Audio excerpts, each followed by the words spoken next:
All right, we in that thing. Bet.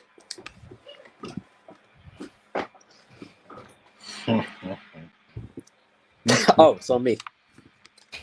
Speak Soon Lines podcast. We got banned. Mm. It got banned. Yeah. Bruh. I guess yeah, it's your boy Young Riz. Join with J Rock. King gave this shit signing in. It's not our fault, y'all. It's not our fault. It's not our fault. We're sorry. Man, we didn't even know about it. They're probably like, what are these niggas even talking about? That's how in tune we are. We Ah. don't even know. And you know what? That's wild because we were actually on a good little streak of, we had gotten back to recording on a regular basis. Mm-hmm. We were actually getting Yes, we ready tried to to. record a couple weeks ago, and wait a minute, this damn button ain't working no more. Yeah. So if y'all haven't noticed, we haven't been here, right? It is. In previous hiatuses, this has kind of been somewhat, our fault. We kind of dropped the ball. But here recently, we've been in this groove of recording. We're recording weekly through thick and thin. Jerry had an episode where he went dolo, and we was kind of getting our foot back together. Yeah. All of a sudden, Surprise! Blackout. For real. Blackout, man. So, yeah, we're back. I didn't even notice it, honestly. I mean, I know Akikio had hit us up on the Speak Instagram page. It was like, "Yo, y'all not on Spotify anymore. What's good?" Right. And so I thought the It was the issue with the RSS feed because it's not the first time that's happened. Yeah, sometimes no, it's it's not. Spotify or it's our radio. It's like, okay, it'll right, be fixed in a day or so. No problem. Let's just we hit the button. We'll be good. Right. Nah, nigga. Right. Nah. We got in trouble. Who want to explain it? Man, so we get the email. Well, we never got the email. We had to email them. Number one, it's like, okay, well, it's a copyright issue with one of the episodes. The episode is down. We had to remove it. But it was the show would close on Sunday on it. And I just find it funny that as soon as he gets a divorce, then we get a copyright claim. That is pretty funny. As soon as this nigga get kicked out of the house, you know what? I need all my money. I want all my money. This nigga said close on Sunday. No, closed. Close, period. So we got a notice from Universal Music. I didn't know we were that goddamn big. I didn't even know this nigga was with Universal. I thought he was with hold on. I thought Rockefeller was distributing through who? Def Jam? Oh shit! Don't give me the line. I have no idea. I did not know. I didn't know Ye was with Universal. Yeah, don't give me the line. I have no idea. We found out quick. Oh Wait, yeah, Universal? What? Universal Music? Oh, like the niggas that made Fast and Furious? Like, right. Y'all make all this money. Y'all worried about this little bruh, hole in the wall type podcast with 5 downloads on it. We don't even make money. Y'all ain't heard of Kayani in like 2 years.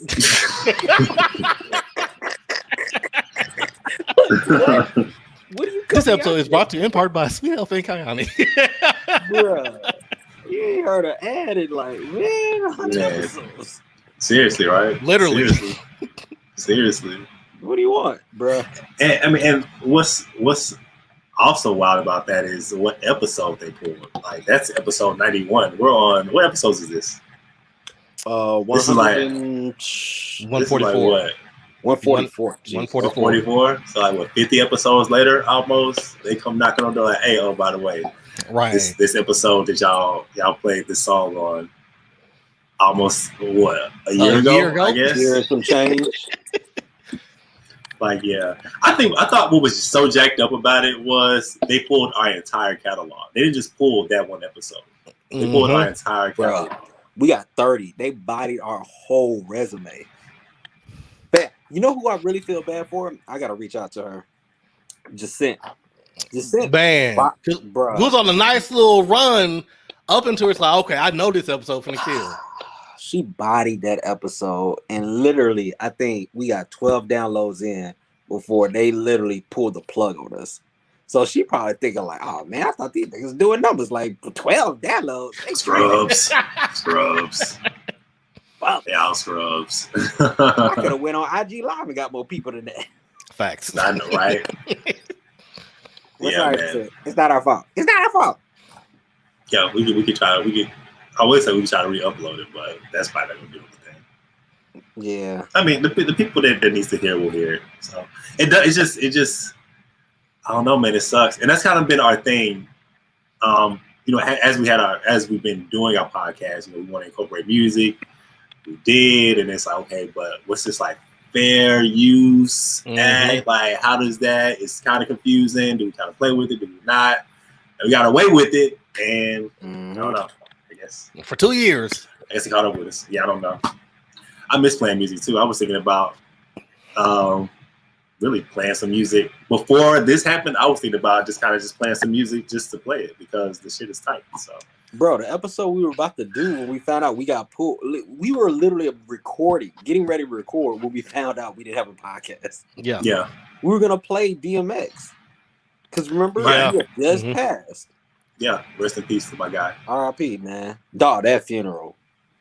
Oh, wow. Quay hit me about the funeral and said it was popping, but I didn't get a chance to see it. This dude me neither. had a Rough Riders casket. They crossed the bridge. Oh my god. Legit. Phenomenal. It was like the hood dream. It was like every person in the hood that's a gangster that represents the block wants to go like that. That was crazy. That dude, wow. That's a lot of love. He had a whole bike gang out there. Oh, I can definitely see that. It was fire. Yeah, man, that's what's up. That is sad. That is sad. We didn't get an opportunity to talk about it. But man, his death was so sudden, dude. Like I wouldn't. Yeah. I mean, he kind of been battling drugs on and off, and we kind of seen him. At least it seemed like he was getting his life back in order. Because he just did the live not too long ago. Yeah.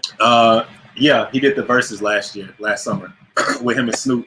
And he was just on Drink Champs. So he hasn't been like, he's been out in the public and you've seen him and all this stuff. And so to hear that he had his heart stopped due to an overdose of drugs is just so unfortunate, man. I hate that. Yeah, I hate that. I hate that for him. I just man, it's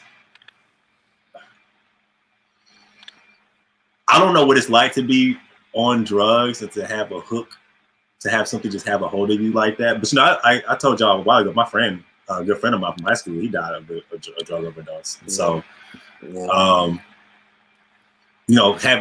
DMX pass for that same reason kind of brought me back to my homeboy, and it was eerie because I want to say there was some resemblance of them two. I don't know if I think they died on the same day, like the same date.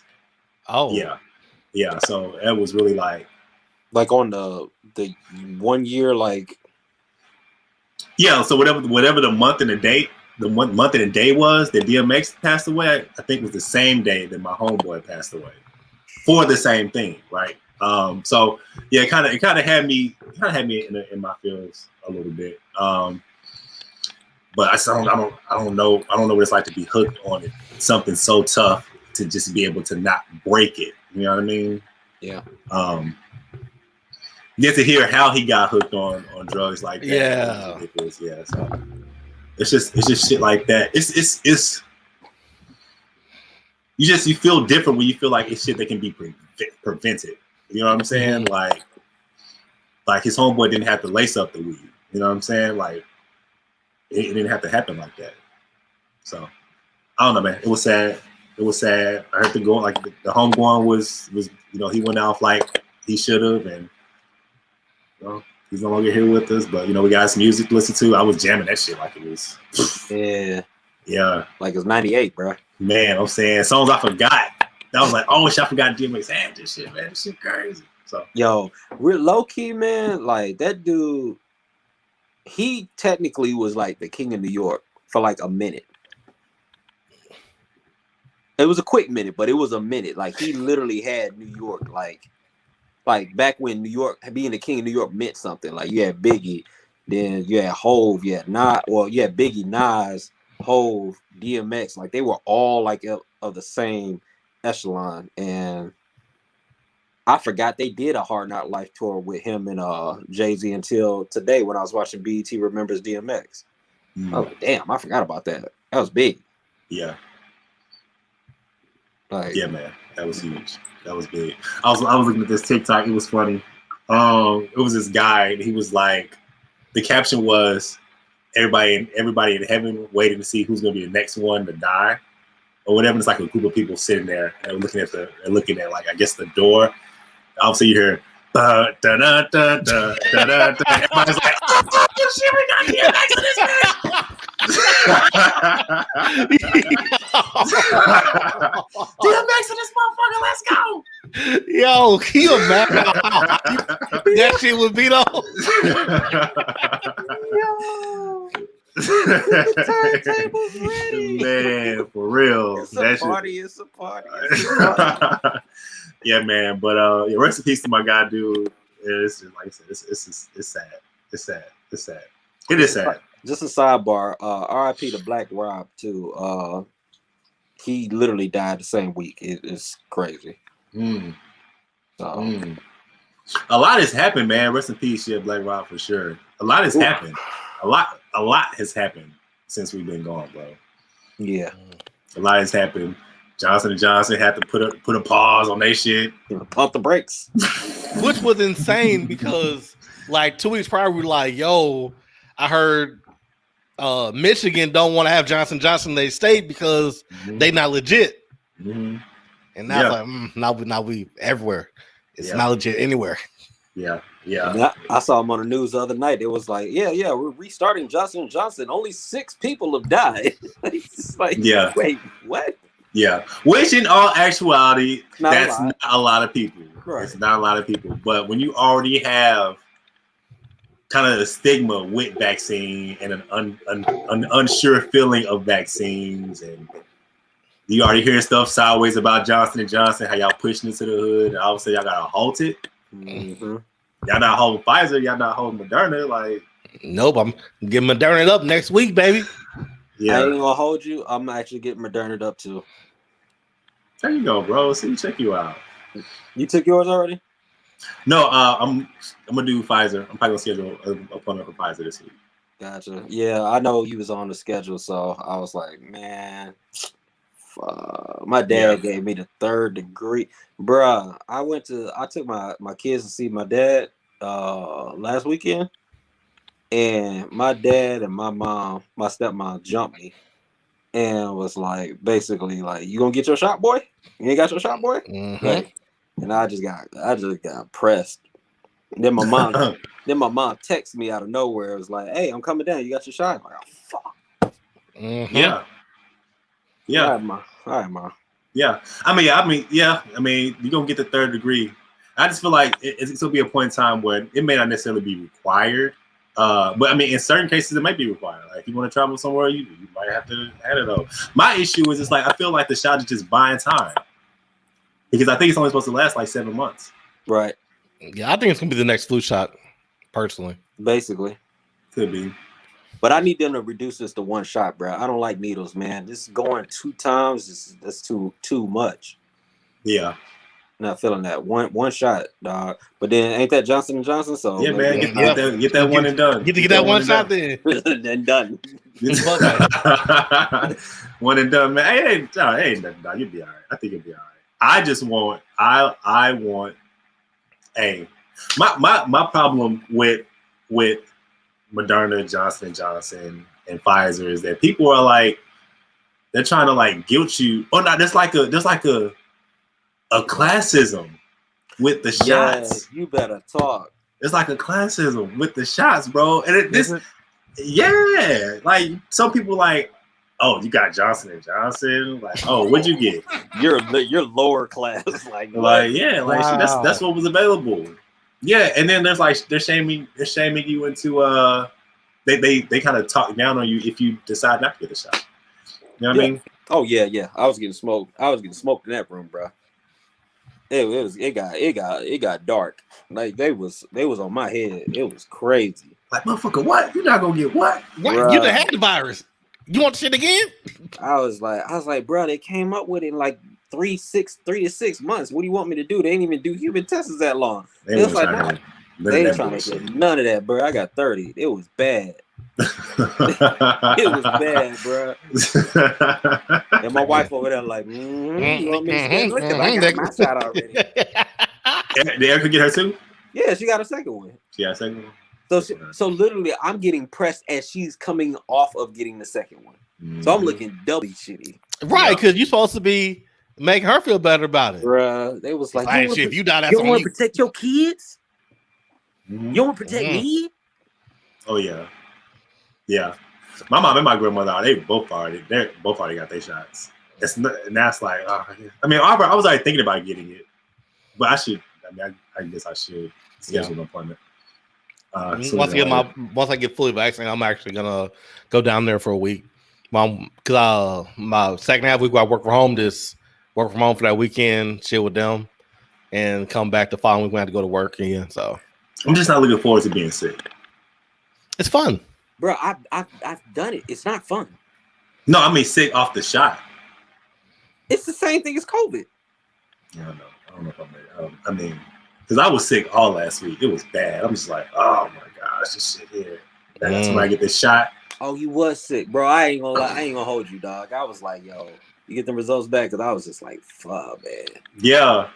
Bro, I was so happy when you told me you was good. Yeah, I was on FaceTime with Rev, like just coughing, bro. Bad. I was off my camera. Nope. Yeah. And he was like, man, you should go get a test. You should go get a test, dog. You should get a test for your family. I'm like, all right. Yo, and, when the thing hits you with the for the family, yeah, you gotta do it. You got no choice. You gotta keep the family safe. Like, all right, bro. What you gonna do? Went up to the high school, like 2 minutes walking distance to get tested, and that shit came back negative, thankfully. Yo, sidebar. Speaking of Rev, Jay. Yo. What the F is up, bro? Congrats to Erica. Erica finished. Like literally like 10 minutes before we did the thing. Are you catching Rev or not? I just need to know. Like I done told you yes. Oh, hold on. Before we even start at Rev, what is up with you and this challenge altogether? I forgot about Rev until you brought that up. So I need you to be honest, bro. I need you to be honest. Hold on, set it up for the people that don't know what we're talking about. All right, so maybe last week of April. No, last week of March. Last week of March, we were all on the phone. We could have been on here or something like that, and we were just chopping up about, hey, yeah, springtime around. We get Nike Run challenge popping again. I was thinking about doing this is me talking. I was like, man, I was thinking about doing maybe 30 miles in April. Nice little warm up of something, little dude, maybe a mile a day. Jared comes in and starts the challenge the last week of March. Right. And not make it 30 miles, he makes it 40 miles. No, hold up on the brakes. No, he made it 30. He went back behind everybody back and made it 40. No, it was 40 originally. It was 40 originally. It was 40 originally. Oh, okay. I was gonna do 30 for April, but he started in March and did 40. He said, I'm one up this nigga. Watch this. Pretty much. So I was like, okay, cool. So off to the races, right? Ash jumps out, Rudy jumps out, Erica jumps out. You know what I'm saying? I'm super cool, bro. I don't think I started until like, Lord, we was deep in the challenge when I started. But everybody jumps out. I think Rock even jumped out. And no, Rock, you didn't jump out because that's why we're talking about you. Yeah. What? I was like, what? So everybody jumped out, and then Rock was like nowhere to be found, bro. And we was like, Rock, what's going on? Like this is your challenge. Like you haven't even ran yet. And so I think 2 weeks into the challenge, you hit us with I got the COVID shot. I'm down bad. All right, cool. Yeah, what are we gonna do? But then it's like, what happened? Well, then it was like, well, I'm as long as I catch Rev, I'm good. Or as long as I smoke Rev. No, because he led with that too. Not led with that. He led with that because he led with that both times. There you go. He led with that. Rock led with that. He said, "I'm beating Rev." Right. That's right. Because at first it was just gonna be the three of us. Like, no, I'm gonna write Rev because I want to beat him because he beat me the last couple times we've been in it. Gotcha. Right. So, what happened? How's that going? So you're sitting in last place right now. So set up for it. It wasn't my challenge; it was our challenge. I was this person who set it up because Red doesn't know how to do it. So either it was gonna be me or you who set it up. So that's fair. The reason why I did 40 was because like, well, it won't let you do it this early. So I'm like, okay, it's gonna give them some additional week. So let's just get a couple miles. Because at this point, I'm all set for doing it. So at the beginning of the month, I get the first COVID shot. And when I tell you how it felt like I had corona. Because like my chest was burning for a full week. The first week of the month. Yeah. So after I come off that, I'll start you off on that one. That's cool. Wait, so the first week of April? Mm-hmm. So because the challenge started last week in March. Hey. What you're not gonna do is make it seem worse than it is. I know it's bad, but let me just explain my side of the story. So after that, you know what, Rez made me sick. You ain't like giving me the thumbs up with a smiling face. So after I got that, so okay, I'm gonna take it slow because I don't know if it's gonna flare up or not. Because at that point, I was a little scared that I had it, but I didn't want to take the test because I just had the shot. So I was just doing like 0.5 miles a day, just doing small shit. Just to I didn't want to be at zero a half a month into it. Hey. So no, you're going to tell the story correct. You're not going to do that. 0.5 a day. You are not doing 0.5 a day. I was not doing. So I went out running, and it ended up being 0.5 because my legs started hurt. My foot started. I went got a. I'm not debating the 0.5. I'm debating a day. So I'll say I went and got the first one. My foot started hurt. I went to get a compression wrap, and ever since then it's been slowly. I've been doing a little bit here, a little bit there. It hasn't been consistent. Right. So when y'all hit me up, I was at, I want to say like around 4 miles, halfway through the month. No. Was it lower than that? Yeah. Okay. New house called you out at like 2.9. Okay, so under 3 miles, y'all's like, yo, what the fuck's going on? You're not being dedicated. Blah blah blah blah. Y'all charged me up like a full week about this. Well, so no, you came at me. Well, I always come at I come at everybody. Yeah, but I had 40 miles already. I'm still gonna make jokes. Hold on, I had 40 miles in 3 weeks, and you was coming at me with like 2 miles. So I'm still gonna make a joke about it. How you gonna make a joke when you the one that started the challenge and you ain't got no miles? See, but it's not my challenge; it's our challenge. It's actually your challenge. No, because we talked about it as a group that we're gonna do it. Gotcha. But you the one that volunteered to spearhead it. So it's still our challenge. Just because I set it up it's still our challenge. But you're the leader. No. Who set it up? We all agreed we all said we're gonna do it. No, we said we were gonna do it as a group, but who led the charge? Just because I did it for y'all. So that's what leaders do. Would you rather I just waited? Okay, regardless, because that's just semantics. Anyway, so y'all charged me up about it. It's like, yo, you ain't doing shit. You said you're gonna do it, especially John, which I appreciate you. Like, you said accountability, so nigga, I'm gonna hold your ass accountable for it, but I'm not gonna hold your hand either. So since then, I have been moving, and I'm up to 9 point something the challenge. However, it's one day I went running. I didn't have my watch with me, so I put it in mainly so I don't get credit for that in the challenge. So my total in Nike Run Club is like closer to 12. So I'm still working on it because every day I'm at work on breaks, lunches, and before I leave, I make sure I do at least 2 miles. Because I went to work Friday just to run and just get outside walking, and I didn't leave until 7, getting 3 miles in. Bro, these numbers not adding up, man. It's like, come on, bro. Yo, but if you look at the beginning of the week, what was I at? You was at like 4 miles.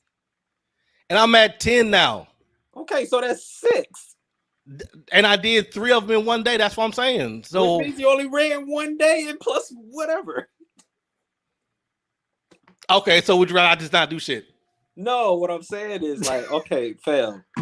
If the challenge started March 20th, I'm stalling you out a week because of COVID. No doubt. Like, much respect. I get not the first week. well, not the first week. Okay, so he's not the first week.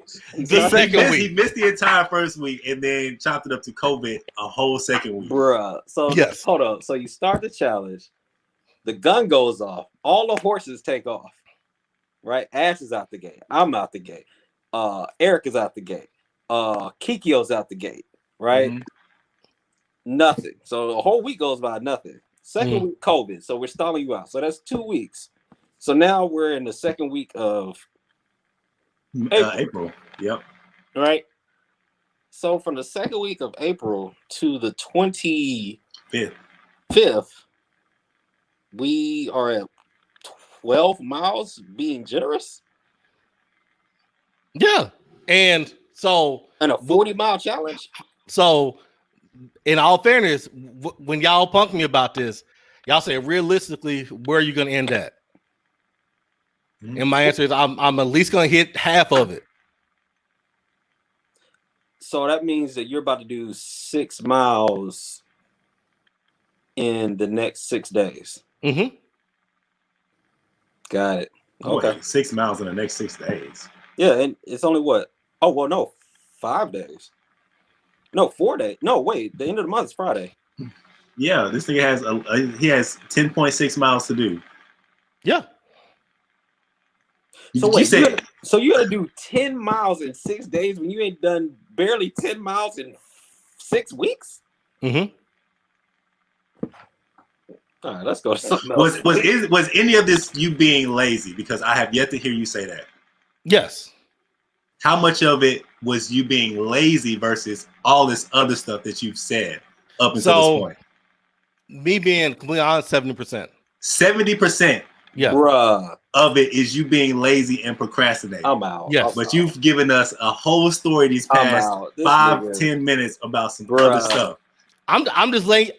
Hold on. You spent 10 minutes highlighting 30%? Yes. Nigga, I'm not gonna fool with you. Are you kidding me? Really? I'm not gonna fool with you. I'm not gonna play with you. Bro. My G, I literally texted Rock and I was encouraging him because I was really excited. I was like, yo, like he put in like a cool 2. And I was like, hey man, we got 15 days left or something like that. And I was like, it was like 15 or 17 days. I was like, hey bro, you literally have to do at least 2 miles a day minimum to get this. Right? And I was trying to encourage him. My nigga Rock did not respond to me at all, bro. I felt hurt. I ain't gonna hold you. I was hurt. I was emotional. It was tough. It was tough. I was trying to be for my friend.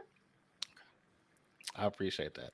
Not really, but I am going to hit this at least 20 miles. Well, my nigga, you saw the text, right? You can give me a like. Yes. You can give me a like, a thumbs up, like, hey, all right, thanks for the reminder. Nothing. My boy just. I don't got nothing for you. You know what? Give me one moment. You give it. I got you. Let's see.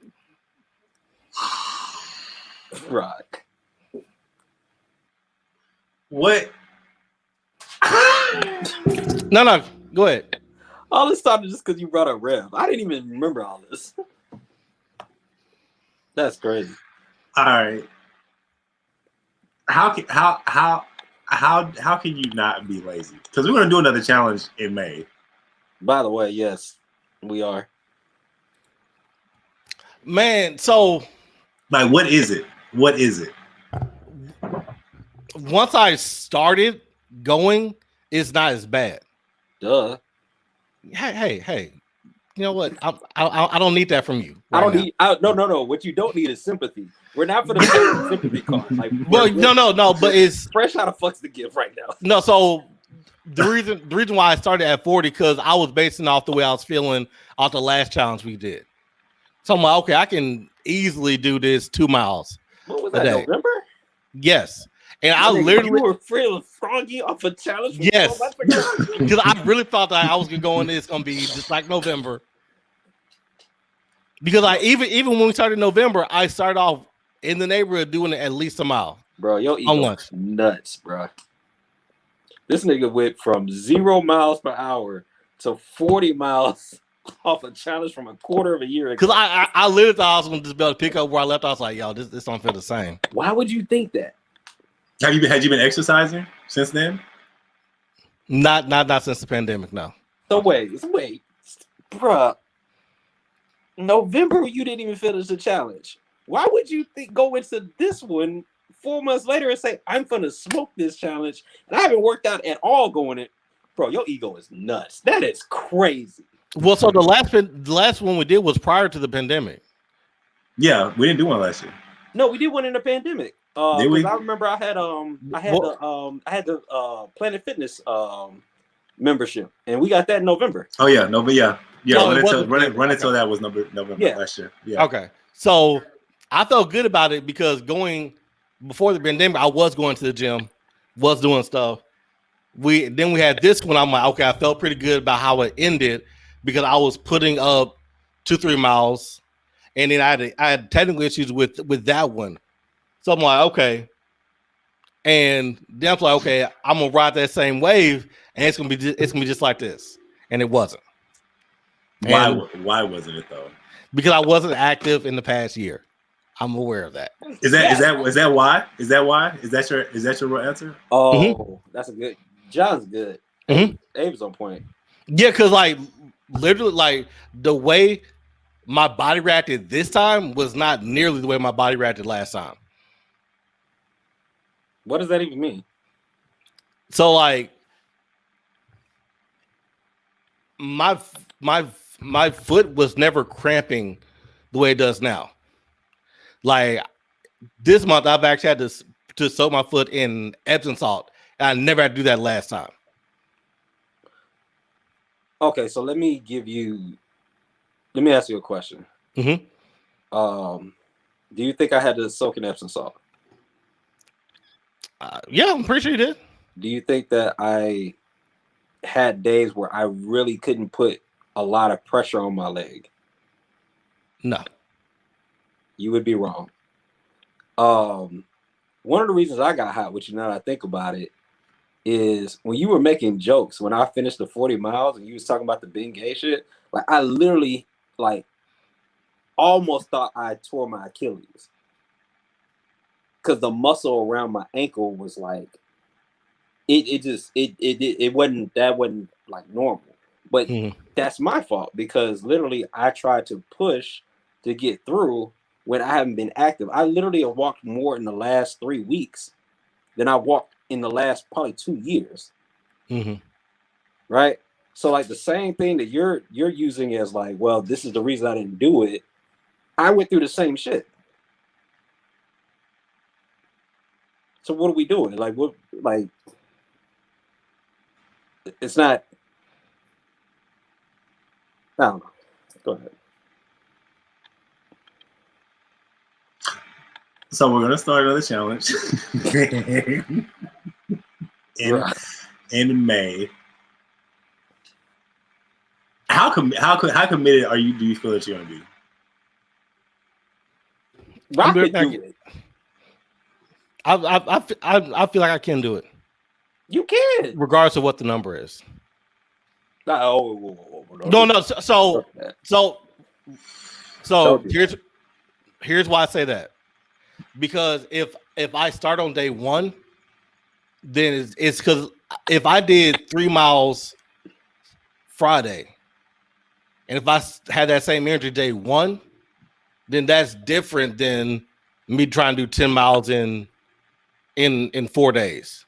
Because if I do 10 miles in 4 days and whatever the number is for the whole month, then that's more manageable. But the number is important, Rock. Like that.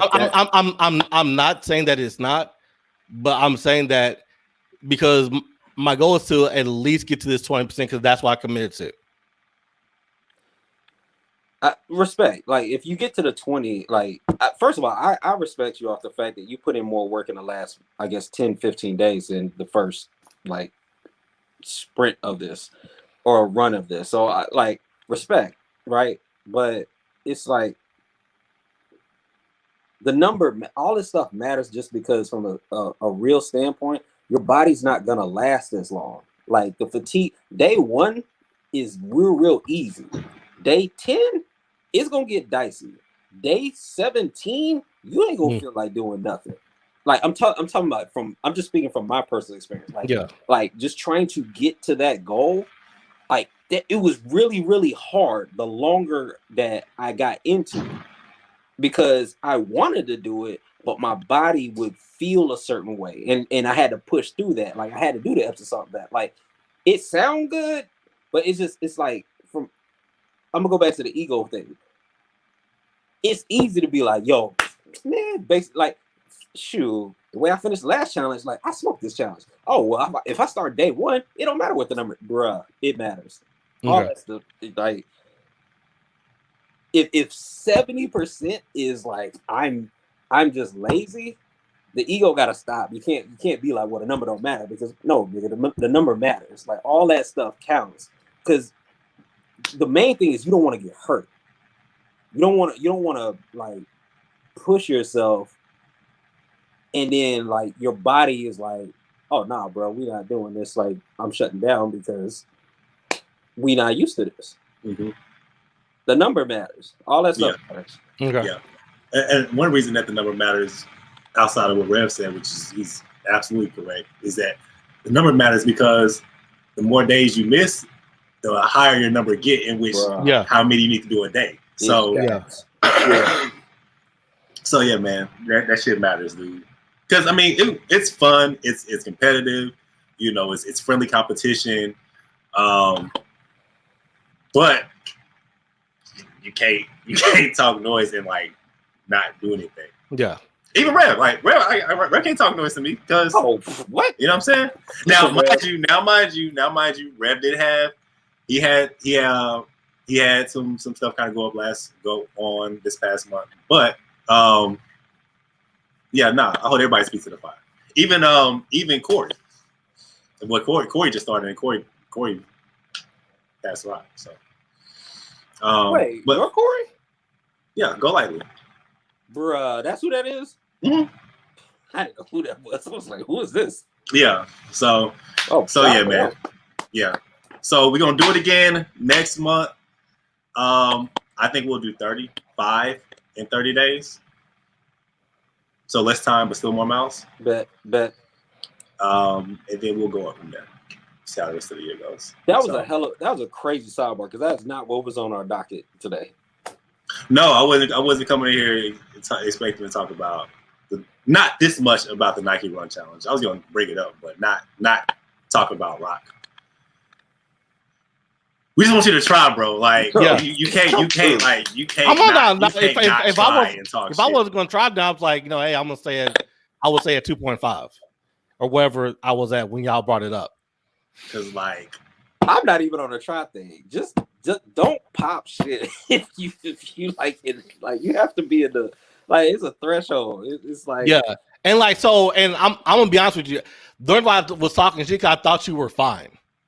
No, my because like the fact that what you just told me now was shocking.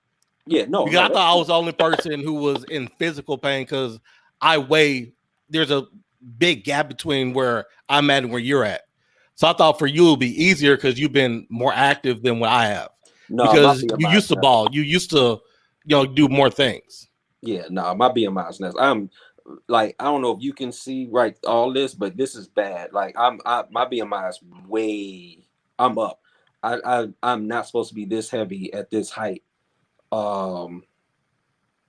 Like that shit was hard. That shit was hard. Yeah.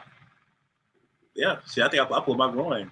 I pulled my groin skating one time, but then shit, I had to stretch that shit out because I had this challenge I had to do. So we all. I mean, yeah. I mean, it ain't like, but I'm competitive. So like, even when Eli did his 60-mile challenge, as much as I didn't want to do that shit, I had to finish. So I mean, some people are just different. Like, damn, you did 60. Hats off to you. God damn, that shit was stupid. 60 miles in 30 days. That shit was stupid. It was stupid. Right. It was stupid. But I hurt myself doing that shit. But I mean, and that's the thing, and that's what I'm trying to get at is like this is supposed to be for fun, and it's supposed to be motivating to help us, get in shape. Like regardless of anything that was said, right? I'm proud. I'm thankful. That's a better word. I'm thankful that you started it because I never would have got out like this had you not started. Had you not taken initiative to actually set the stuff in motion. I'm sitting in the house like, dog, I can't tell you how many times my wife told me probably like the last 2 months, like, you need to walk like during your lunch break. You need to get out of the house because all you're doing is I literally would get off the computer and the laptop sitting in this desk right here, and I go to this PlayStation and I play. And I literally did that every single day. And I've probably done that for the last year. So, but the thing is like, yes, this is fun. This is competition. We don't want to get hurt. And like when Ava ain't playing, when them numbers start, like when the month gets low and the numbers get high, people get hurt. Because your body gonna tap out before your either your mind gonna tap out or your body gonna tap out. And if your body tap out before your mind, you're done. Okay. So with that being said, if you would like to join our Nike Run Club challenge for the month of May, hit us up. That would be fun. Shout out to Kikio, by the way, podcast listener, because he has been killing. Yo, yeah, my man edged you by an hour, bro. Yeah, I messaged him too. I was like, I was on your neck. He's in Michigan now, though. I didn't know. He's in Michigan. He said it's been freezing up there. I was like, okay. Wait, he's been running in the yo. Yeah, he said he's been in Michigan. Shout out to my guy too. He just wow. He just finished his degree, computer science. Oh, minor nice. Math. Yeah, man. Shout out to our guy. Congratulations to you, bro. Yeah, man. So he said he's chilling in Michigan right now. He said he's back and forth to Alabama, but yeah, dude. But this is the second time me and Landis is kind of being tit for tat because I edged him out the last challenge we did. Sound like a rivalry. Run it, tell that I edged him out. So we went back and forth, and yeah, it was cool. It's funny because everybody has like their competitive partner in the thing. Yeah. You know what I mean? So 1-1 going into the third. All right, Kikio. 1-1 going into the third, bro. 1-1 going into the third, dog. Who's your person, Rez? Oh, Ash. Ash was by far my biggest motivation. And bruh, she is a monster. Like, I don't even want to know how many miles she actually put in this month. Because like for the month of April, I think I'm at 36 miles just for this month. So if I'm at 36, she's probably at 63. I mean, it was nuts, bro. Like the number she was, dog, I think there was one time I was like, yo, I'm a catcher, right? And then Abe texted me a picture and she was running. And I was like, yeah, it's not gonna be that bad. You know, she might put up 2. Bro, it was like 8 miles. Damn. I was like, M, is that you? What? 8 miles. I'm done. Yeah, bro. Yeah. I mean, we've mapped out 5 miles in our neighborhood. So when we do our runs, our run walks, that's usually how much it is. Hey, yeah, bro. Yeah, she was killing it. Bruh, that was nuts, man. Yeah, so she was killing it. Yeah, so it's not to stay on this too long because we've been on this for a long time. But it was Rudy and Ash. It's Erica and Jarrell now. It was me and Landis. Corey kind of jumped in late, and then Revan Rock. So yeah, man, it's gonna be cool. It's gonna be fun. I like doing it. I'm trying to figure out a way to push myself when I don't run. So I'm just trying to think of it, but it's cool. I like doing this. I like doing this. I like texting back and forth. I like seeing people's numbers go up and all that stuff, and people being active. You know what I'm saying? This is the one thing that's gonna keep everybody active. We've been sitting on our ass for the past year. So. Hey, for everybody that's listening that actually joins the run, don't be shaking your wrists in the car, driving around trying to figure out why the number's not going up. Like, don't do that. We're not doing that. Don't press the button unless you walk it. Don't walk around the house with the damn button pressed. Like, if you're not outside, if you're not doing dedicated walking, it don't count, bro. All right, so let me ask you, because at work I gotta do dedicated walking. At work is cool if you're on your break and you like all you're doing is walking around, cool. If you're on lunch and you're walking around, cool. Nigga, if you're like at your desk and like you're just pushing play and then whatever you walk from the time you start to the end of the shift, that shit don't count. Well, no, so okay, so you know how our building is set up, right? So our Q&A is from the break room, from the middle to the very end, right? And I have to go back and forth all day, right? So with that, okay, no, that don't count. So here's why I asked that question, because I mapped it out, and for 2 days I averaged 3.5 just doing that, right? And that's do another 3 afterwards. So that's why I was asking, because it's harder to do 3 miles during the day than right after that do another 3 miles. So that's why I was just asking. True. Now, if it's like let's say you do your walking during work anyway, right? Cool. But if like you're on break and it's like, all right, cool, I'm going back and forth, yeah, run it. Like, the number up. But nah, not like whatever casual walking you, because if I'm walking in a store, like I was walking around some store and we were in there for like forever, like 45 minutes, and I'm doing nonstop walking. I'm not clocking nothing. It's the same thing. Same thing. Okay. Right, got some work miles sprinkled into his 9.4. Because that's why I was asking. Because if I did that, I'll be well over it. So they walk to the break room. Yeah, nah, bro. Dedicated miles. Now, who we're counting steps? Yeah, we count steps. That's different. That's different. Mm-hmm. But okay, nah, time set aside. That's what matters. My girl's in the car, like, why does this thing not add up? Bro. What? Let's get off this. Yeah, bro. that was wild. Yeah, join our challenge. It's gonna be fun. It's gonna be cool. 47 minutes in. What do y'all want to do? What's the losses? No, that was the loss was the podcast. We all took off. All right. What y'all want to get on to? Are we doing movie review or are we doing Derek? Don't matter. I say we do movie review because I don't have much to say about the Derek thing. Yeah, let's do the movie review because we owe Kikio for real. Judas and the Black Messiah. Yeah, 2 months later. 2 months later. That's just not even on HBO Max anymore. I was just about to say that, dog. I did not know HBO Max had a time limit. Yeah, they got time limit on Godzilla and Mortal Kombat, which I heard was trash. Bro, Mortal Kombat. It was garbage. Was it? Garbage. Bro. It was a Mortal Kombat movie. It took me 4 attempts to finish this movie. It was a classic Mortal Kombat movie. Trash. I mean, I like the game. I wasn't really a big fan of the movies per se, but everybody was really hyping this shit up, and then just to see the letdown on social media. They definitely shouldn't hype this shit up. Everybody that saw it was kind of a shocker. Bro, it's the equivalent of like NBA 2K when you create a player and you go through my career mode. It's literally a my career nigga in here. That ain't got nothing to do with nothing. But he the man. Like, who is this motherfucker? Like, why is he here? And he wasn't even Scorpion. Bro, and nigga, hold on. Quick sidebar for Kikyo, I promise you, we got you. We don't, bro. Don't hold your breath, dog. I know you've been waiting, but this is a little more relevant to the time.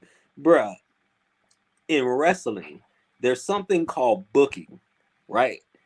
When you book, it's like you make an entity look strong based off of the person they go against. So sometimes, like, let's say back in the day, Stone Cold Steve Austin was the man, right? Well, before Stone Cold Steve Austin was the man, he needed a push. They got him Bret Hart. Bret Hart was at the king, like at the top of the stable. He had a WrestleMania match.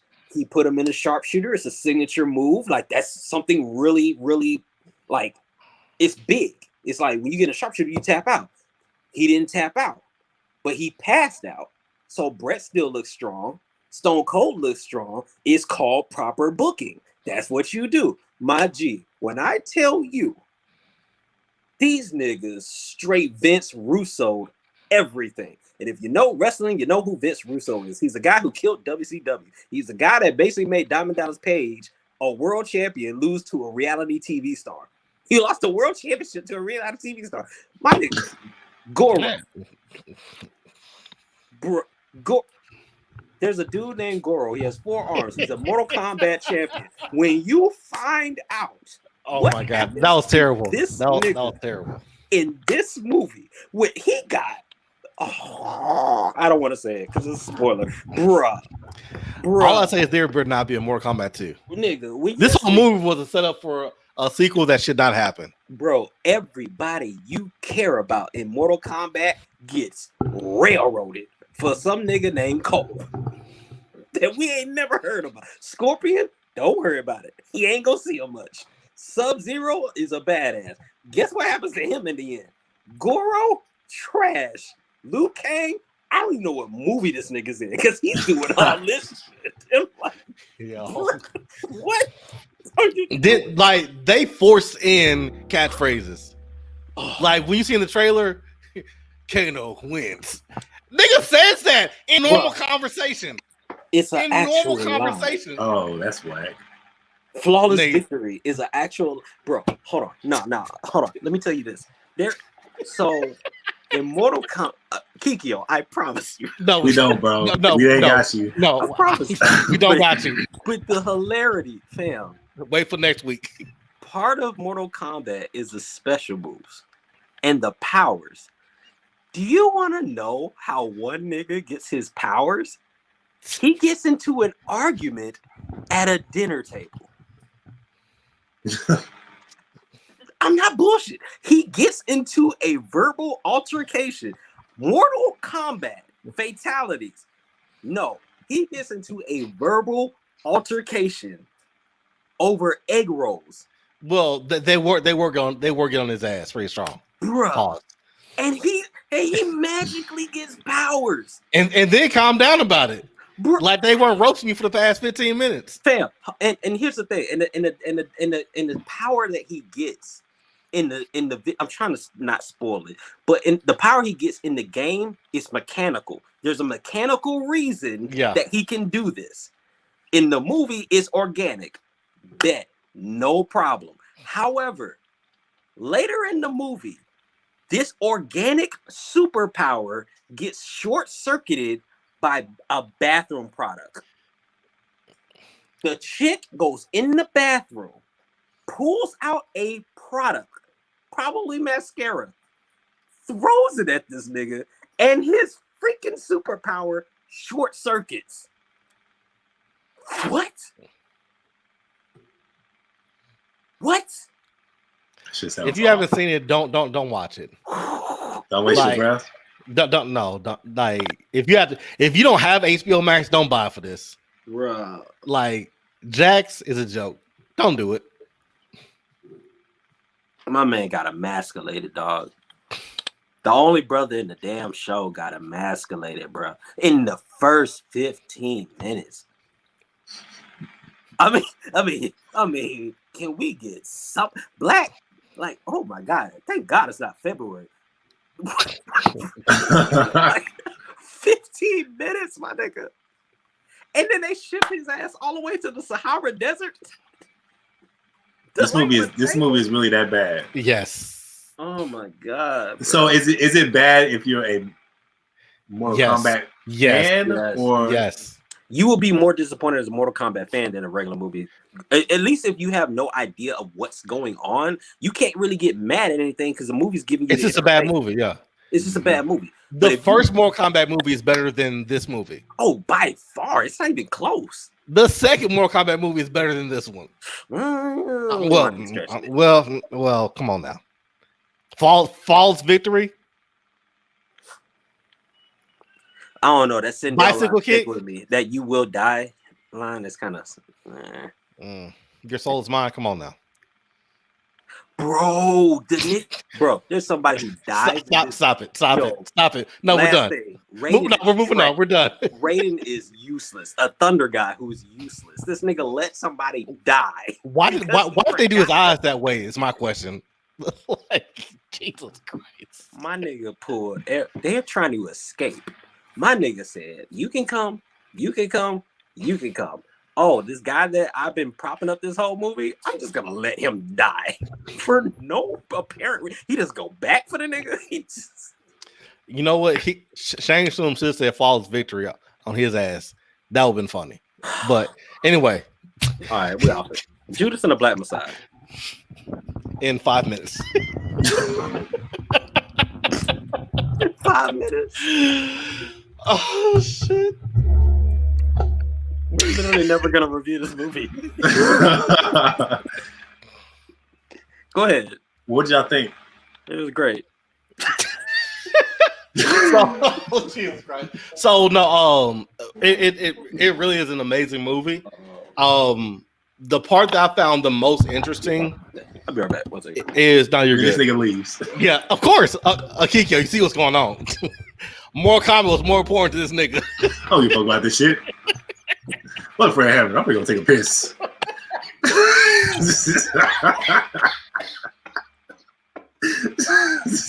Oh shit.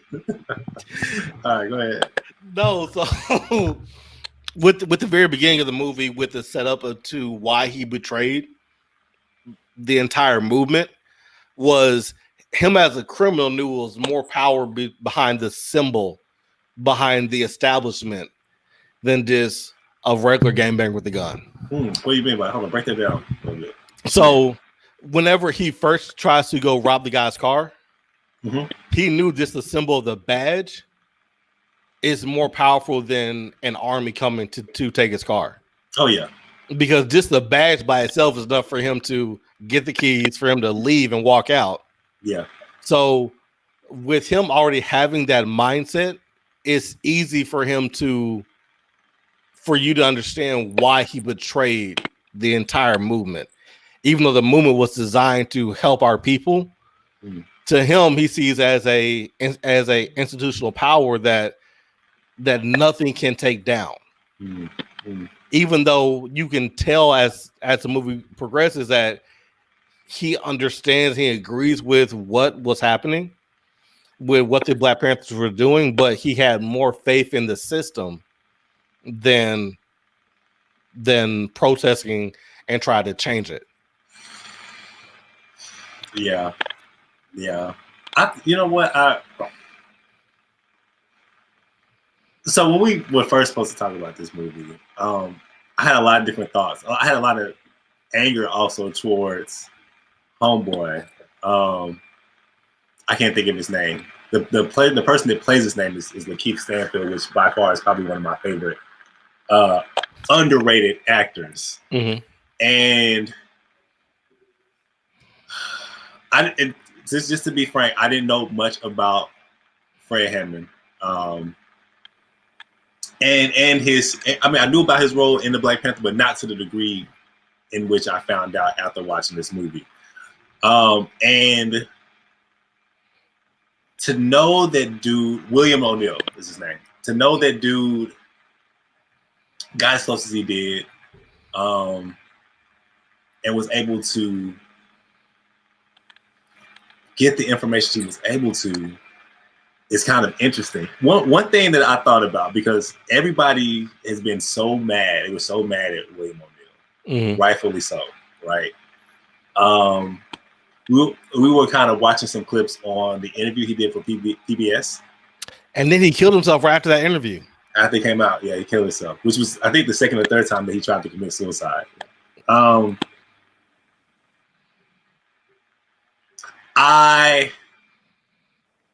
It's jacked up what he did, but I further understand how he was able to get roped up in doing something like that. Especially if he didn't really know. And I kind of want to talk about the movie more before I even get into that point. Okay. But Nigga, the movie came out in May. I mean, in March. Yeah. Shit came out in March. So I'm trying to remember different points about the movie. I don't know, man. It was a good movie. You, like I said, I really didn't understand Fred Hammond's position until I saw the movie. But it was interesting to know that he was able to speak the way he did and influence so many people. Mm-hmm.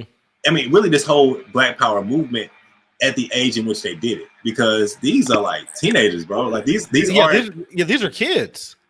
These are kids. These are kids. Like the Black Panther movement that shit was led by kids, bro. I mean, like they were fearless. They were like, look, we ain't gonna stand up for no bullshit. And they had the FBI shook, like kids, 17, 18, 19, 20, like they had the FBI on their heads, bro.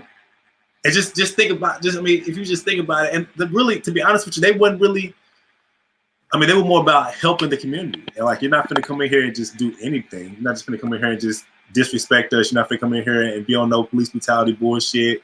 And we're gonna help our people. We're gonna feed the kids. We're gonna, give, basic, clinical care when needed. Like what the Black Panther was founded and established on. Dude, that shit. I mean, we had our own shit. I mean, and it's kind of like,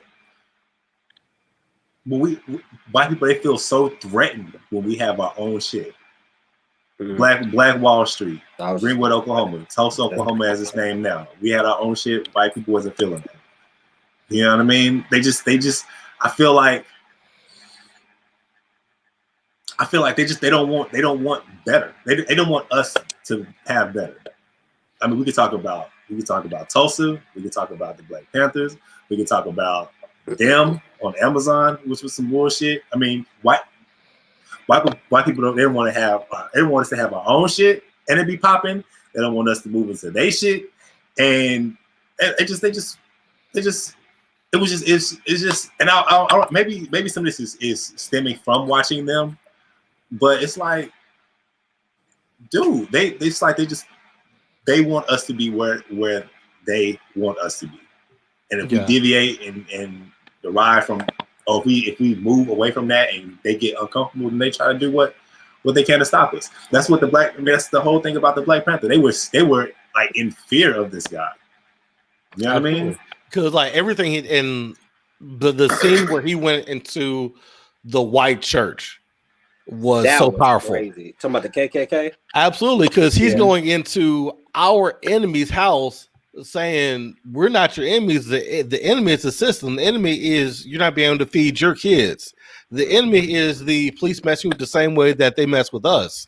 So you have the same enemy that we have. And then 2 scenes later, when there is a funeral and it is a Hispanic group, he did the same thing with them. So it's like, we're working on bettering our community, but he realized that the organization can't exclude anybody, because the first community he went to heal was ours, because there was a alternative militant black group, the Crown Royals, in the movie that he went to broker a peace treaty with them, and then he went and worked with every other community afterwards. So not only was he building up the black community, but everybody who had to interact with it. And I think that's where the fear comes into play, because anytime where the man isn't the superior man, which is what the country was built upon, was the white man being superior in every way, you have a stark example where you're not. Same thing in Oklahoma. Same thing with gentrification. Same thing where every time where we move out and we're supposed to be the ghetto and our area is flourishing, crack epidemic, mandatory minimums. So it's a rolling cycle of every time where we get to a point where we are self-sufficient, then that scares politicians. So let's make a policy, or let's make the system even more for it's going to hurt them. That way we can be superior. Yeah. And actually, I think that scene that you just pointed out, Rock, to me when I was watching it was when he really became the threat, when he went to that church. And it was like, oh snap, like the threat is unity versus the system. Like when that happens, it's like that's when, okay, well, we gotta assassinate this dude because he's bringing too many people. Like it ain't just the black people, he bringing everybody. Same thing with Martin Luther King, like everybody was out, and it's just like, oh, gotta get rid of him. I mean, we're even seeing it today. Like I was watching a review of Fox News, and I want to say it's Tucker Carlson, one of them trash ass niggas, was on there talking about how they're not going to replace us. Like they're fear mongering. So they're basically speaking to the white person that basically feels like they're losing their identity. Same rhetoric is like, well, we're losing our country. We're fighting back for our country. When did you exactly lose the country? Was it when we got the black president? Was it? I mean, like, when did this happen? You know, was it when the Hispanics became? If anything, Hispanics becoming the number one minority. I mean, you would think black people would feel something, but we don't feel shit. Like it's like, no, whatever.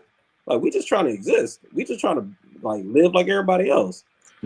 And so it's I think when when Aves talks about, when he's saying white people, he's not saying white people as in all white people. It's white people that's been indoctrinated with this mentality that we have to be on top.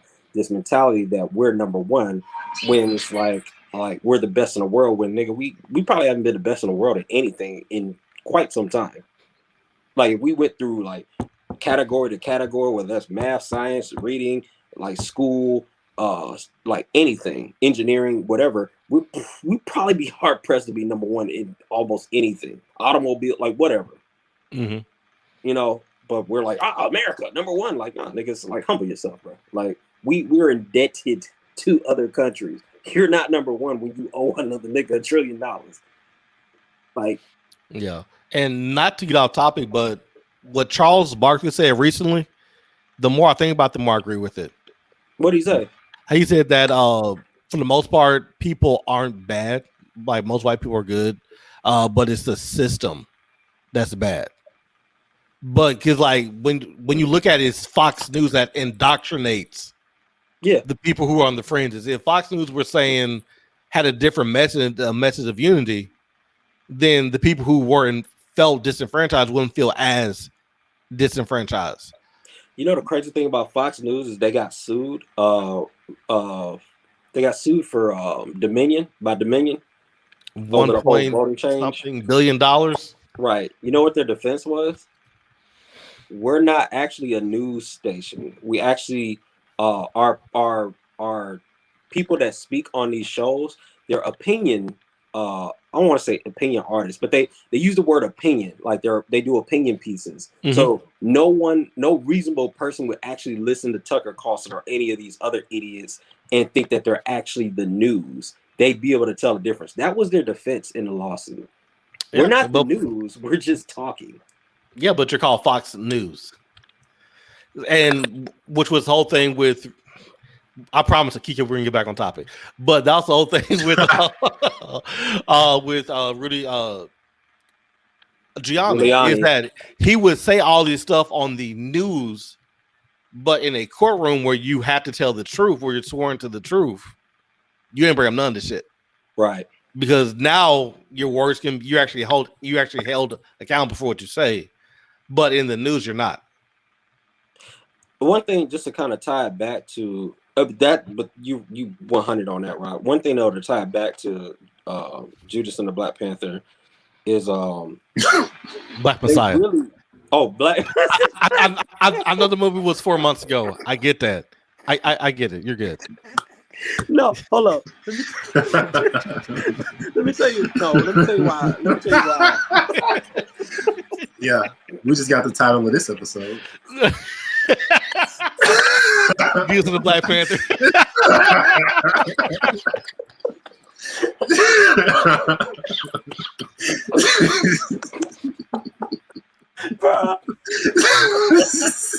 know how pissed off Kigo's gonna be after this shit. I waited 4 months for this bullshit. Bruh, no, I was so certain I said the right thing. I was dog. If Abe didn't respond, I would have let it ride. But no, you know what's crazy? Here's why Black Panther was on my. I'm crying. Here's why Black Panther was on my mind, because when Abe was talking about how white America doesn't want black people to own their own stuff, I was thinking about Black Panther, because I'm like, well, dang, this is what T'Challa was talking about. This is why they didn't want to go public, because like stuff like that happens. So when it was my turn to bring it back, I conflated the two. I'm sorry. That's funny. That was funny. That was the Black Messiah. So, damn, did I lose my point? What was it? The tie back into Judas. Yeah. Fuck. I don't know, but no, I mean, I feel like this should go without saying. I mean, I'm not talking about every white person. Even when I was talking about, even when I made the point on them. And I was talking about Amazon could have kept that. I said in my I said in the caption up under somebody's comment, I said I felt like this movie is for white people who get off on black people being tortured.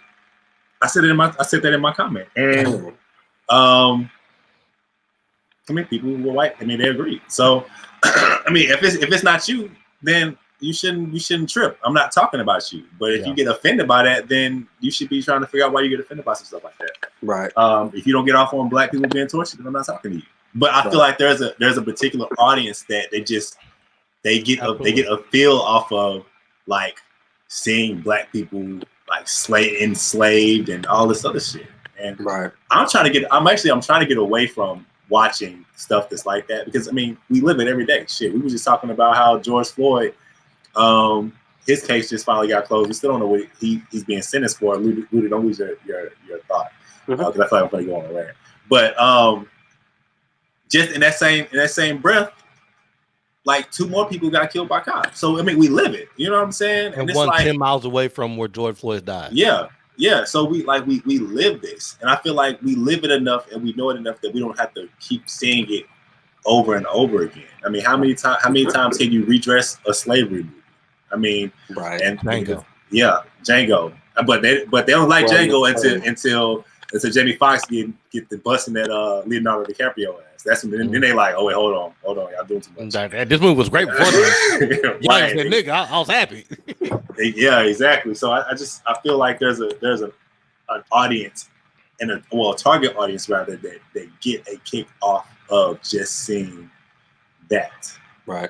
Because it's kind of like why people play GTA, right? Like, you get to live in this world that you don't necessarily aren't able to physically partake in, but you can do whatever you want to in this world.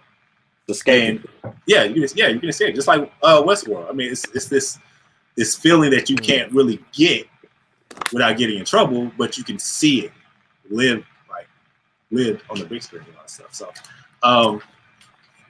but Rez, what was your point in what you were saying about Judas and the Black? Oh, just to bring it back. I knew he stuck the Black Panther. But one thing I do appreciate about that movie is they show the flaws of even the movement and the messaging, right? So, like, you know, initially Fred gets confronted by a young lady, and she talks about how, like, he's freestyling. He really doesn't know what he's just kind of going off the top, and so he can alienate a lot of people that he could really capture if he honed his skills in. Further highlighting that this is a kid. He's not at the peak of his powers. He had that much influence off of just talent, misdirected talent. Like, he didn't even have, like, it was not even, I want to say misdirected, because that sounds like he didn't have a clear goal. He had a clear goal, but the messaging could get a little muddled. And they show even a part where he talks about, you know, what was it? The only good pig is a dead pig or something like that. Mm-hmm. But, like, it shows the good and the bad. And I like that.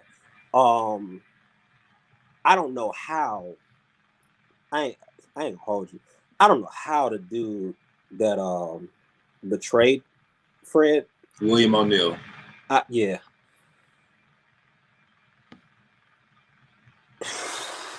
Man, that's the mental gymnastics that you have to do to pull that off and live that long. You know, even though he had a terrible ending, I don't know how you do that. I don't know how you do that. Well, let's talk about that real quick, because I really feel like this movie was more so about William O'Neill, who was played by Lakeith Stanfield. 100. Shout out to him, guy. One of my favorite underrated actors out there. But this movie was really more so about him and his perspective. Right. What are you guys' thoughts on his role in infiltrating the Black Panther movement? So he was in a bad position because either you give your life for the movement once you realize what the movement, or you continue sabotaging it. Because like I was saying earlier, it's like before he even got put in the situation, he already had a massive amount of respect for the badge. Mm-hmm. Because that he was able to rob countless people just off the strength of having a fake badge. Mm-hmm. So you're looking at somebody who already has a massive amount of respect for the establishment and knows what the power behind that is. And then when you look at the case officer who was assigned to, he was getting paid money that he didn't know anything about, and he respected the case officer. And then even when you go to the end of the movie, where he has to convince him to betray Judas, where he convinced him to betray Fred, he's like, he's a good kid. And his officer came back with, would you let him date your daughter, though?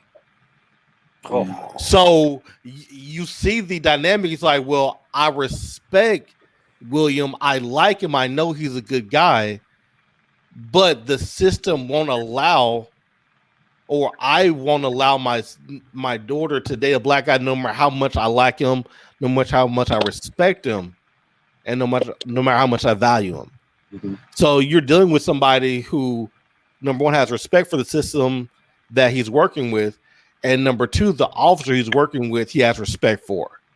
So you have a situation where you respect the law enforcement side of it, but you also understand the struggle of being a black man. You understand what Fred's saying is real, but you're caught up between two systems and you can't choose which one I'm going to support. Like the Bible says, you can only support one master. You can't have two masters. And basically, he was dealing with an identity crisis. You know, like he was struggling with the fact that, like Rock says, like, okay, so I respect this person who represents the law, which is supposed to be on the up and up, and I respect this person who is speaking for my people, but the way society is programming, I wouldn't want my daughter to date this person. So, but this person actually speaks to my needs and what is best for my people. Mm-hmm. So that's insane in itself. But for me, I think, God, I honestly, it was just a disappointment. Like as a person, like I get the confusion of what do I do, because if I don't do this, I'm going to jail. But if I do this too long, I'm probably gonna get killed, right? But then I also start to believe in what the messaging is from Fred. Mm-hmm.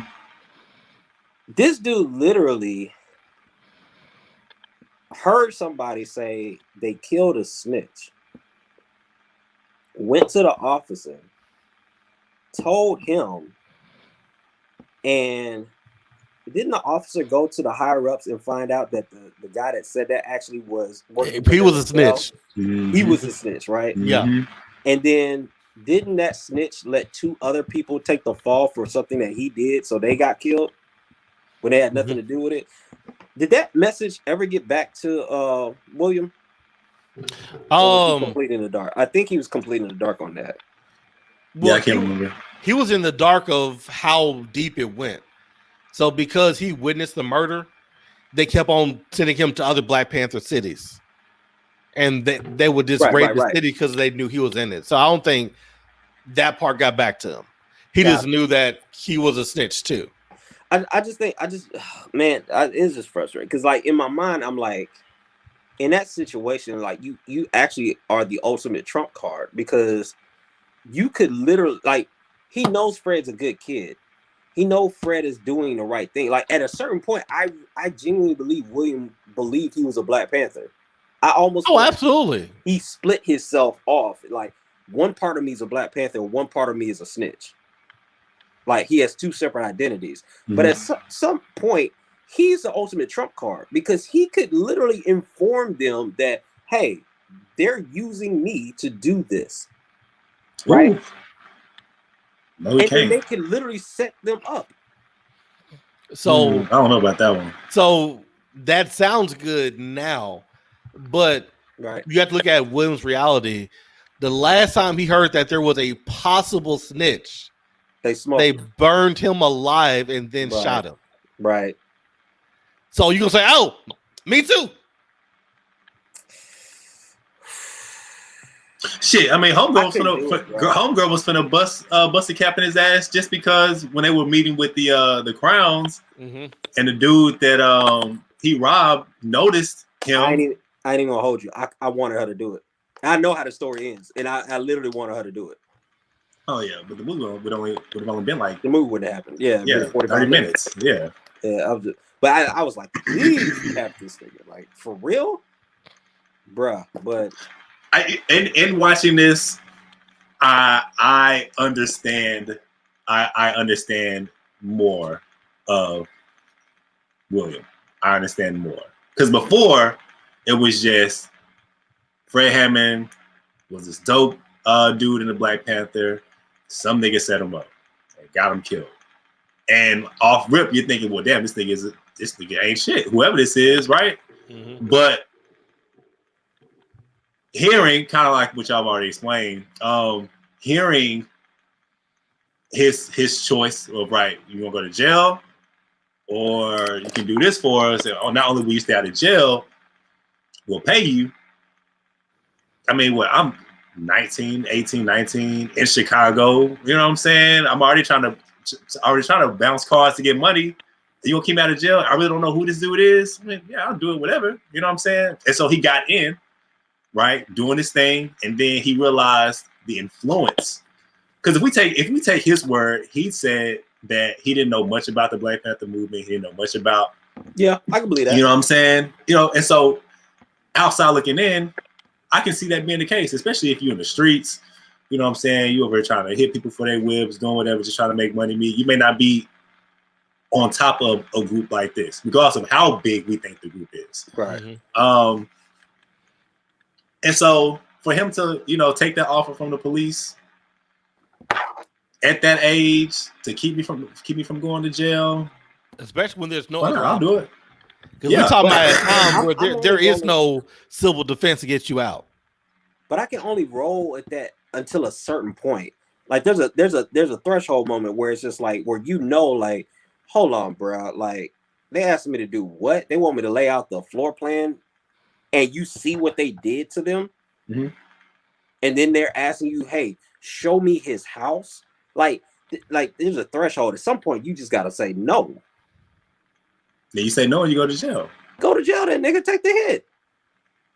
Because it's not like you innocent. It's like, it's like, bruh, my nigga is literally robbing people from the jump of the movie. Yeah. But you have to look how it starts, though, right?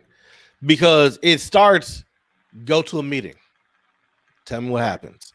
Right. It starts off with he's learning about the Black Panther movement. Right. He's being educated about it. So he's like, I'm not hurting anybody. That's cool. So and I can work with him up to that. Even so, he's in it now. Fred Hammond goes to jail. He's in jail for what, 6 years?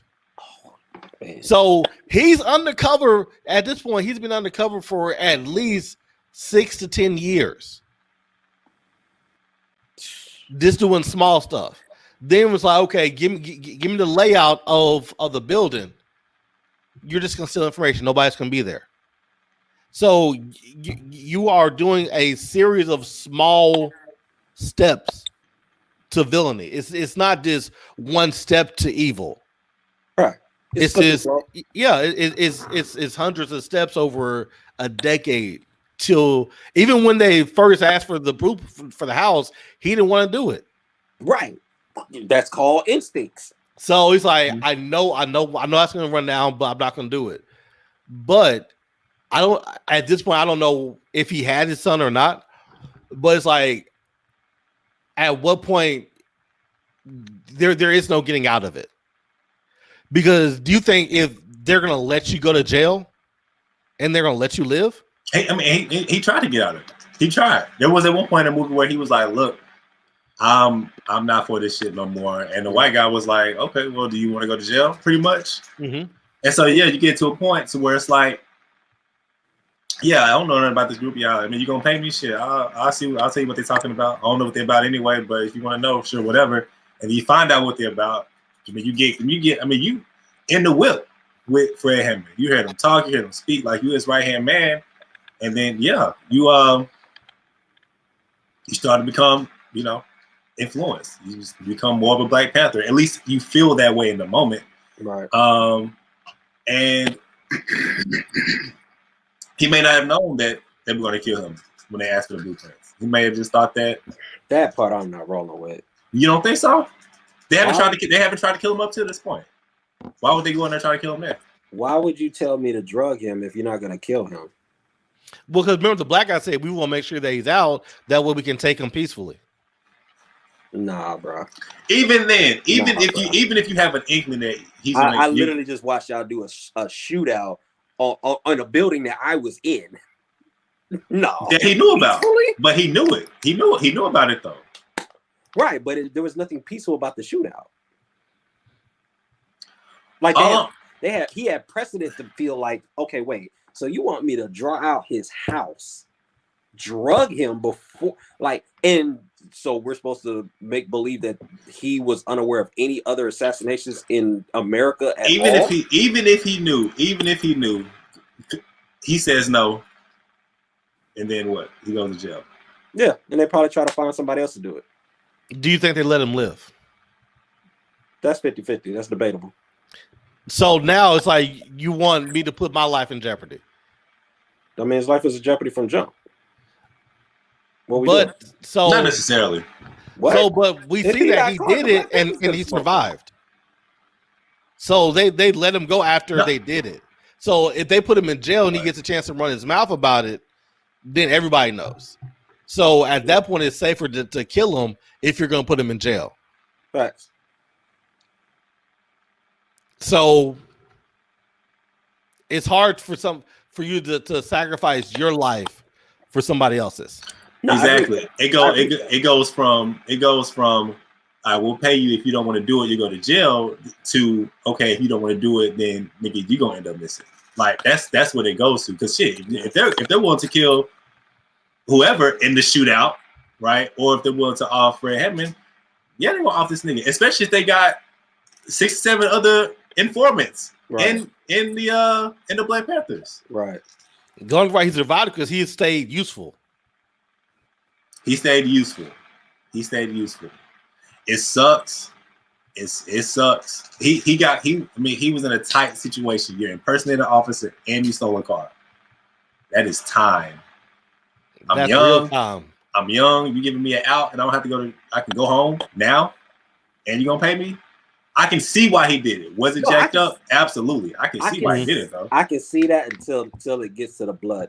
That's the only thing. Is like infiltration. I get it. Stay out of jail. I get it.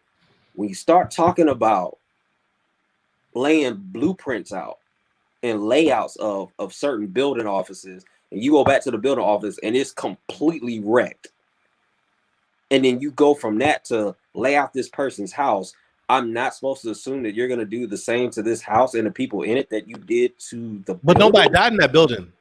It was after hours. Nobody was there. Right, but in the example, they're saying we're coming to take him. Right, coming to but take we're gonna him. make sure he's sedated. That way, nothing's gonna happen. Nah, fam. There's nothing about police in that time that would make you think that they're going to be on the up and up about that. But if you Not believe, necessarily. They took him the first time. yeah, he was arrested the first time, He and wasn't drugged.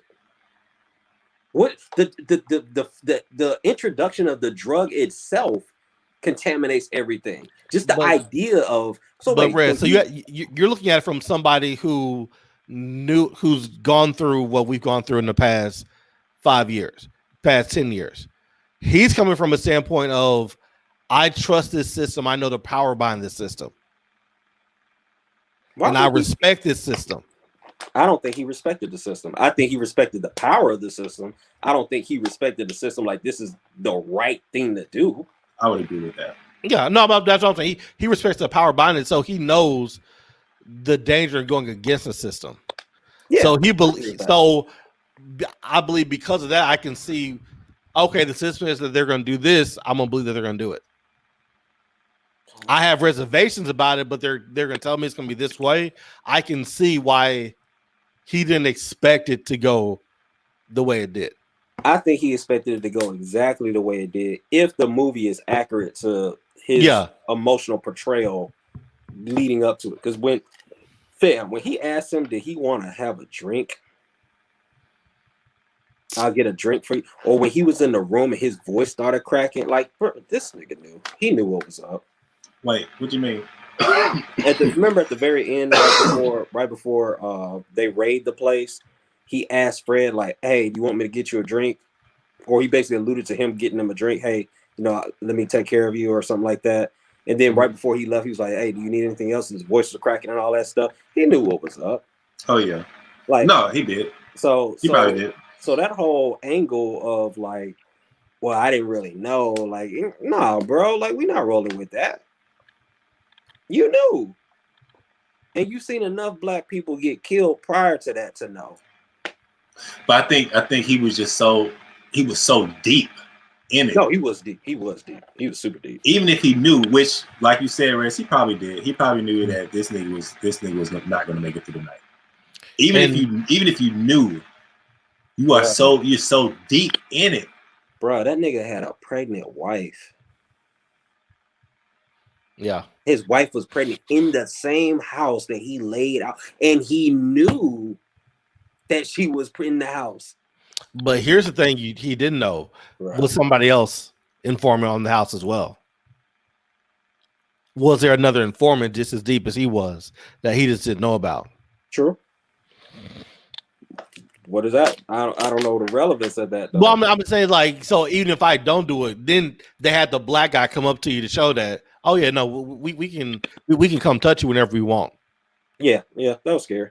So would you be able,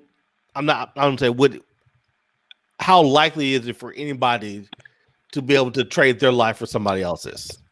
Oh, it's hard. That's a hard, but and that's the thing, like that in the moment, like I'm not gonna hold you. That's probably the hardest decision ever to make. But it's not impossible. Like, it's just, bro, I don't know. Like, at some point, like, character, if you really believe you're a Black Panther and you really, like, at some point you identify, like, this is a good kid and this is a movement that is necessary based off of the forces that are against us. If there's any part of you that truly believe that, at a certain point, you gotta be like, damn, man, this nigga got a kid on the way. I'm drinking with these people. I'm eating with these people. Like, I'm not finna do that. If I'm really about the game, then this is the price. Like, don't be a part of the game. Eat and break bread with us. But then when shit gets tight and goes left, you want to duck out. Like, nah, like, are you in or you out? What's like if you really, really believed in this movement, at some point you gotta pump the brakes, fam. That'd be the same that, like, this may not be apples to apples. Yeah. But that would be the same as, like, all right, I believe in Jesus. I believe, like, say Jesus came down and we're disciples and we see him do miracles. We believe in all this stuff, and we're like, all right, I'm riding for him, right? And then they come to you and say, all right, cool. We need you to set this nigga up. Like tonight. Peter. Yeah, Peter denied him 3 times. Right? You see that fucked his head up. Yeah. But it's like at some point, like, put it like this: if they would have came to Peter and been like, "Yo, Peter, we need you to betray Jesus," Peter sliced a nigga's ears off, bro. He down for the call. Like, if you really believe what you say you believe, somebody got to take an L, bro. Yeah, I think that would be giving him too much credit, though. I don't know if there are people in the Black Panther who would do. Yeah, what you're how many saying. people would in the Black Panther do you honestly believe would be willing to die for the cause? Everybody who's in the movement isn't willing to die for maybe like the movement. 20%. I say 20. That's a very small number. It is. But there's a small number of people that actually was that close. That's the thing. Like, the nigga was valuable. He infiltrated the upper echelon. Yeah. So you're in the inner circle. So if you're that deep, because they don't just trust everybody in that circle. That means, like, you had to prove yourself over a bunch of minute little things over the course of, like, what, like you said, a decade or 6, 7, 8 years. Like, that trust has to be earned over time. You can't earn that type of trust and not genuinely feel something for these people. So, but like with that same statement goes towards the cops. He was working with them longer than the Black Panther, so he had to do more to earn the cops' trust. True. I think at that, I don't know. I'm trying to rationalize something that's irrational. Like, honestly, because when I think about it, it's like, okay, cool. Let's say, all right, so you got the police on this side, you got the Black Panthers on this side. The Black Panthers are offering you food, they're offering you shelter, they're offering you water. The police are basically offering you threats. They're offering, like, to take your freedom. So, like, you're doing one thing by like absolute necessity because you're trying to save your life, and you're doing one because it's like, no, this is the right thing to do. He was getting paid too, though. I'm saying he was getting money. Yeah. So, like, it started with, do you want to go to jail? We can help you out, and you help us and get paid. Right. So once he agreed to help, the threat was off the table. So for years, he came back anytime he pushed back, though. But primarily it was, I just keep on giving you money. Right. You don't like it, I'm just gonna give you more money. Right. You don't like it, I'm gonna tell you, hey, don't worry, we got your back. I'm the only person who knows you're not gonna get found out. I'm gonna give you some more money. Right. So when you say somebody's giving you food, water, and shelter, I'm giving you money to buy those things yourself. Right. So they're both giving the same thing. That was probably the easiest bread he was making until shit hit the fan and that place got shot up. Granted, 100%. But you find out who a person really is when you tell them you're not going to do something they want you to do. Right? Agreed. He told them, I ain't doing it. They were like, oh, catch these handcuffs.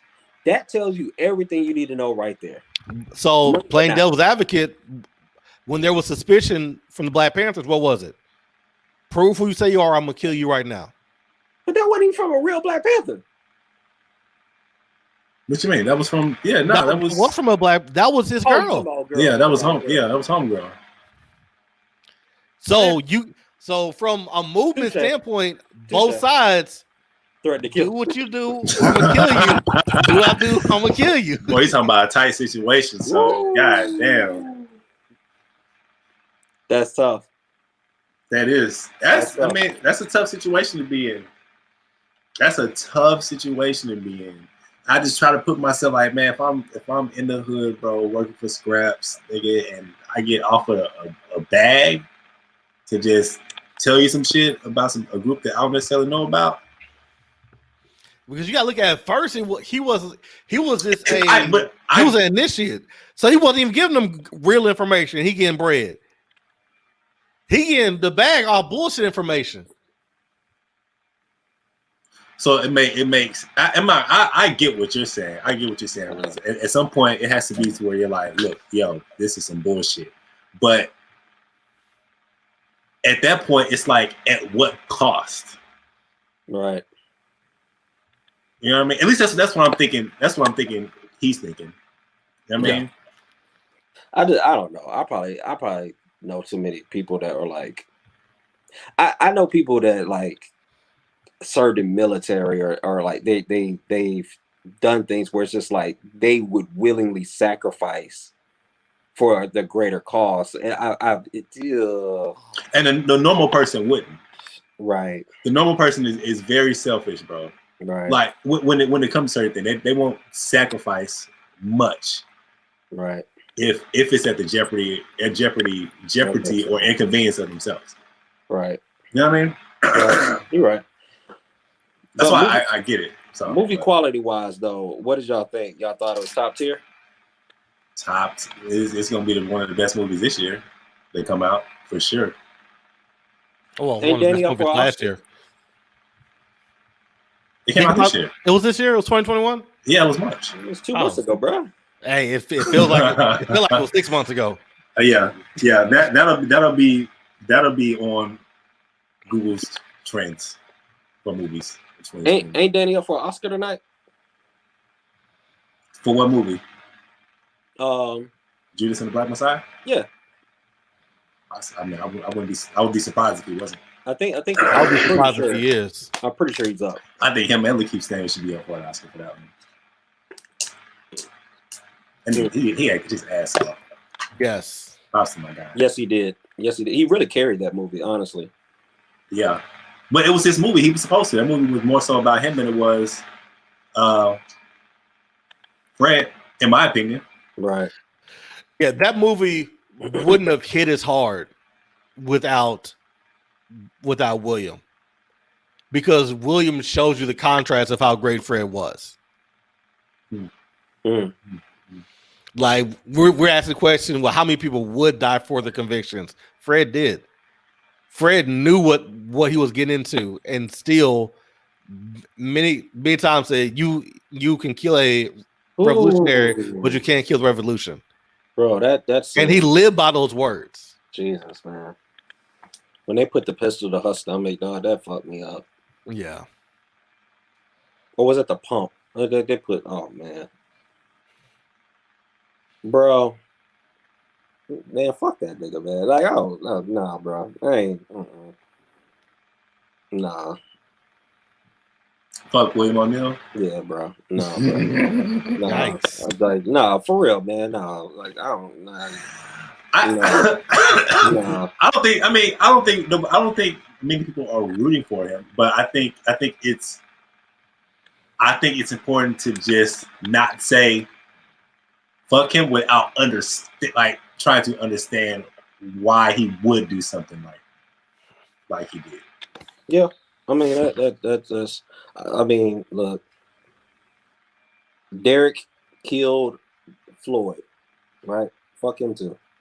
I don't need to go into a deep dissertation about understanding why he did what. Like, nah, man. Like certain things, like just like, nah, fuck you, bro.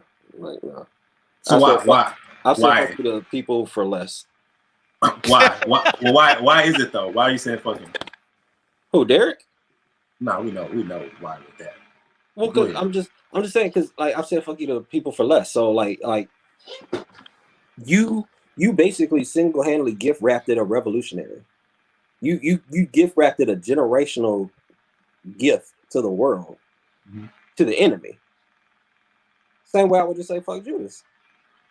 You know, now I'm not God. God probably forgave Judas. I don't know. He hung himself. You know, I don't know how that relationship works. You know, after you throw him up on Calvary. Yeah. Well, keep in mind, but he said one of you will betray me. Right. So he went into it already forgave him because he knew it was going to happen. All right, cool. So you know that's more power to him. That's why that's a wild dynamic. Could you imagine like being at the table with God and him like, one of y'all gonna betray me? Right. It's like, yo, Jesus, is it? I know that's your boy. Is it me? You looking around like, hey me. You gonna deny me 3 times before the crooks or whatever the thing is. Nah, not me. Watch. Nigga, I already seen it. Yeah. Bruh. You got a smile on your face too. Bro, Nah. you know how the remote control to the universe? I can fast forward the DVR.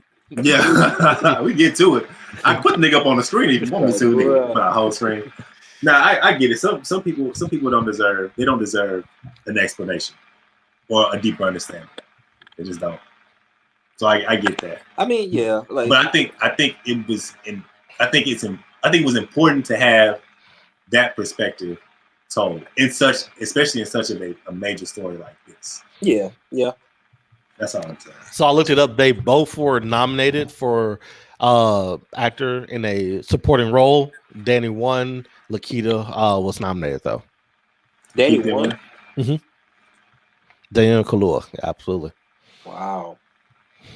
Hold on, let's pump the brakes. I know we gotta go, but like, can we clap it up one time for Kaluuya? Because like, what a run, bro! Like, just mainstream wise, he went from Get Out to Black Panther to Judas and the Black Messiah. Top tier. God, what a top run. tier. Top tier movies. Top tier black movies. And I might be missing one or two in between, but I mean that's yeah, he's killing. Wow. Top tier black movies. Yeah, he's killing. Good looking at Kikyo. Yeah, man. I hope this was worth the wait. It wasn't. Probably not. Oh yeah. So, all right, man. I got anything else? Nope. How y'all doing with y'all's debt payoff journey? Paid off my bed last week or a week before. Good shit. Yeah. Good shit. So credit card is already paid off. Right now, I'm working on getting the $1,000 to savings account and then paying off as much stuff as possible. I paid off 2 of my medical bills already, so I'll just have a couple small debts left, and I'll be good. Nice. It's so crazy. Like, I want to put the money in savings, but it's like, let me get this fucking debt out of here first. Nice. How close are you to having the G in your savings account? 800 left. Right there. You only got 200 left. No, I have 800 left. he said, how far away are you from? Hey. But the thing is, I can easily do it. It's just that I've been so focused on just paying everything off first that then once I get paid off, then I'm gonna work on getting 6 months of income in savings. Nice. Not to pry too much in. You don't have to answer. Do you have a lot of expenses? I know your car is paid off. You don't? That's good. Like right now, my biggest thing is eating out. So I need to get back to cooking more because I do cook, but doing it every day is my struggle. I get it. I definitely get that shit. Start cooking in bulk, nigga. Yeah. I mean, I get that shit though. I went on this whole kind of a detox. I made rice and bean, and then like I just kind of cooked vegetables throughout the week. But I had the rice and bean kind of cooked. It would last me at least until Wednesday. Anyway, so. The Dave Ramsey starter kit. That's what's up, though, man. Dave Scamsy. Dave Scamsy. That's what's up. Yeah, no, because like rice is the easiest thing to do because I done damn rice cooker and I'll be good. Yeah. Hell yeah. Shit. Rice is not everything else. Yep. You know what? That's why I had a couple drinks tonight. I go to Kroger's tomorrow. I almost said, well, no, I'm not going to do nothing tonight. Give me another drink. Hell yeah. Yeah, I ain't got shit either. Oh, well. I got 47 left on my car. Nice. That's big. Yeah. 4,700? Mm-hmm. Damn. Right there. Yeah, we talk about that. Where'd you start off this year? This year, I started off. I'm excited about that number being that low. It's low. It's low. Nigga, I've been. I mean, I'm focused. I can't say Gisette will probably get me for saying sacrifice, but I haven't really been buying a lot. But I started January. It started at $10,200. That boy down. Yo, that's a that boy put down, man.